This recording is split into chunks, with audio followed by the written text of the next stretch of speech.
Guys, आज की इस वीडियो में मैं अपना चेस्ट और नेक रूटीन शेयर करने वाला हूं। मैं पुश पुल लेग्स और ब्रो स्प्लिट दोनों ही लगाता हूं 4-4 महीने। और ये चेंज करना ज़रूरी भी है क्योंकि सेम रूटीन से हमें वर्कआउट करते करते फ़ायदा नहीं मिलता है लॉन्ग टर्म में, क्योंकि हमें मसल को शॉक करना भी ज़रूरी होता है। तो अभी मैं ब्रो स्प्लिट यूज़ कर रहा हूं, तो वही वर्कआउट रूटीन मैं आपके साथ शेयर करने वाला हूं, जिसमें मैं मंडे को चेस्ट और नेक अपनी ट्रेन करता हूँ। तो सबसे पहले हम जब जिम में जाते हैं तो उसके बाद हमें सबसे पहले वार्म अप एंड स्ट्रेचिंग करनी पड़ेगी। और चेस्ट वर्कआउट के लिए जो मैं वार्म अप एंड स्ट्रेचिंग करता हूँ वो है, सबसे पहले मैं अपनी नेक रोटेट करता हूँ एंटी क्लॉकवाइज और क्लॉकवाइज। उसके बाद मैं अपनी रिस्ट रोटेट करता हूँ और अपने फोर आर्म स्ट्रेच करता हूँ पूरे।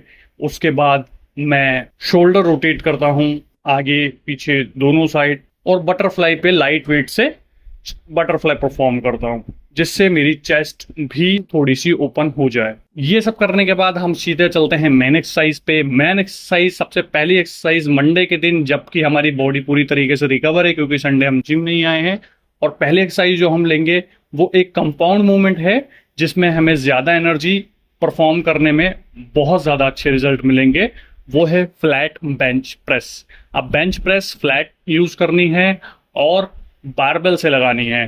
बारबेल इसलिए क्योंकि एक कंपाउंड मूवमेंट बनती है जिसमें आपकी चेस्ट तो ओवरऑल ट्रेन होती ही होती है, साथ में आपका फ्रंट डेल्ट और ट्राइसेप भी इन्वॉल्व होता है, और इससे हमें चेस्ट पे सबसे अच्छे रिजल्ट्स मिलेंगे। यहाँ पर हम सबसे अच्छा परफॉर्मेंस दे सकते हैं क्योंकि हम पहले एक्सरसाइज चेस्ट की इंट्रोड्यूस कर रहे हैं। और आप भी मेरी तरह हैवी जाने की सोचें। मैं स्टार्टिंग के चेस्ट वाले दिन ये सोचता हूँ कि मैं अपनी जो चेस्ट है वो बेंच प्रेस में ही अच्छे से ट्रेन कर लूं, फटीक कर लूं, जिससे पूरा बाद का वर्कआउट चैलेंजिंग लगे। सेकंड एक्सरसाइज जिसको मैं परफॉर्म करता हूं, और सी बम जो हैं उनकी भी एक फेवरेट एक्सरसाइज है, वो है इंक्लाइन डंबल कर्ल्स।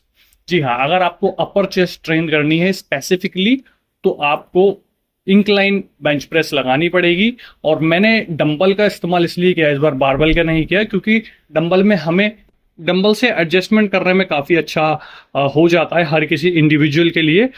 बारबेल से जो है वो पोजीशंस हमारी लॉक रहती हैं, लेकिन डंबल के केस में हम उसको अपने हिसाब से एडजस्टमेंट कर सकते हैं। और कभी भी जब आप प्रेसिंग मूवमेंट कर रहे हो तो अपनी चेस्ट को हमेशा अप रखें। अगर आप नीचे रख के ऐसे चेस्ट लगाएंगे तो कोई फायदा नहीं है। जब भी आप प्रेसिंग मूवमेंट कर रहे हैं तो चेस्ट को अप ही रखें, और जब प्रेस कर रहे हैं तो भी उसे अप ही रहने दें। तीसरी एक्सरसाइज गाइस हम लगाएंगे डिक्लाइन बारबेल प्रेस, या फिर हम लेंगे केबल क्रॉस। और ये केबल क्रॉस जो है वो हमारी लोअर चेस्ट के लिए लगाएंगे, तो हम सीधे खड़े खड़े लगाएंगे, सामने की तरफ नहीं लगाएंगे। और ये दोनों आप एक वीक आपने बारबेल डिक्लाइन कर्ल्स लगा लिए तो उसके नेक्स्ट वीक में आपने केबल क्रॉस लगा लिए। ऐसा क्यों? क्योंकि भाई हमको मसल को शॉक भी करना है। अब जरूरी नहीं है हम 4 महीने अगर ब्रो स्प्लिट करेंगे तो सेम ही हम वर्कआउट रूटीन फॉलो करेंगे, हम उसमें चेंजेस भी कर सकते हैं। इसलिए मैंने 2 एक्सरसाइज आपको बताई हैं। साथ ही साथ हमने 2 कंपाउंड एक्सरसाइज ऑलरेडी कर ली हैं, तो अगर आप ज्यादा फटीग महसूस कर रहे हो तो आप केबल क्रॉस की तरफ जा सकते हो, जिससे एक आइसोलेट मूवमेंट आप परफॉर्म करोगे, कम एनर्जी कंज्यूम करेगी, और आप अच्छी तरीके से उसे परफॉर्म करके फील करके लगा सकते हो। फिर गाइस चौथी एक्सरसाइज आ जाएगी हमारी डंबल फ्लाई। डंबल फ्लाई आप इंक्लाइन या फ्लैट किसी पे भी लगा सकते हो। फ्लैट पे लगाओगे तो ओवरऑल चेस्ट आपकी ट्रेन होगी, और अगर आप इंक्लाइन पे लगाओगे तो अपर चेस्ट आपकी ट्रेन होगी। इसको भी आप अल्टरनेट वीक्स में अलग अलग बेंच पे लगा के परफॉर्म कर सकते हो। जैसे अगर मंथ का पहला वीक है तो हमने फ्लैट पर लगा ली, और अगर मंथ का सेकंड वीक आया और फिर हम मंडे को चेस्ट ट्रेन कर रहे हैं तो हमने अगले वीक में इंक्लाइन बेंच पे डंबल फ्लाई लगा लिया। गाइस पांचवी एक्सरसाइज जो हम लेंगे, या तो चेस्ट प्रेस, अगर आपके जिम में चेस्ट प्रेस की मशीन है तो वो आप लगाएं, उसे मैं कंसिडर करूंगा। या फिर अगर नहीं है तो आप बटरफ्लाई भी लगा सकते हैं। ध्यान रहे, बटरफ्लाई लगा सकते हैं या केबल क्रॉस लगा सकते हैं सामने की तरफ। एक तो हमने पहले लगाई थी नीचे डिक्लाइन के लिए, जो कि हमारी लोअर चेस्ट पे आएगी, लेकिन अगर मैं दोबारा से केबल क्रॉस बोल रहा हूं तो हमें सामने परफॉर्म करनी है वो। या फिर आप उसकी जगह बटरफ्लाई भी लगा सकते हैं। अब ये जो मूवमेंट्स है, मैं इसमें फील करता हूं कि मेरी एनर्जी ज्यादा कंज्यूम नहीं होती, तो व्हाट आई डू कि मैं उसमें ज्यादा रेपिटेशन निकालने की कोशिश करता हूं। क्योंकि ऑलरेडी मैंने कंपाउंड एक्सरसाइज लगाई है जिसमें मैंने 12 से 15 रेपिटेशंस रखी हैं अपनी। तो अभी मैं क्या करता हूँ, मैं 20 या 25 रेपिटेशंस के लिए जाता हूँ, जिससे मेरा जो मसल है वो अच्छे से फटीग हो जाए।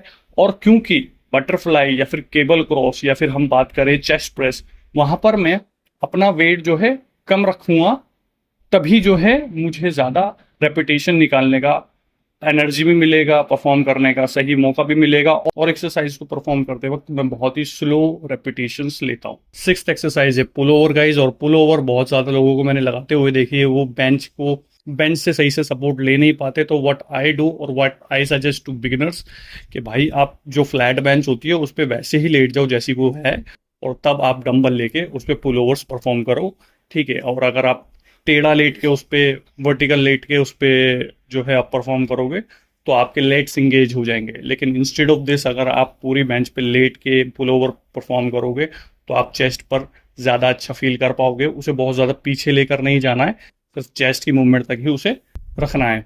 और ध्यान रहे सभी जो परफॉर्मेंस रखनी है अपनी एक्सरसाइज की, वो फुल रेंज ऑफ मोशन रखनी है, झटके नहीं मारने, अपनी ब्रीद इन और ब्रीद आउट पर कंट्रोल रखना है, और माइंड मसल कनेक्शन बनाना है चेस्ट के साथ। ये हो गई हमारी कंप्लीट चेस्ट का वर्कआउट। अब हम गाइस लगाएंगे नेक।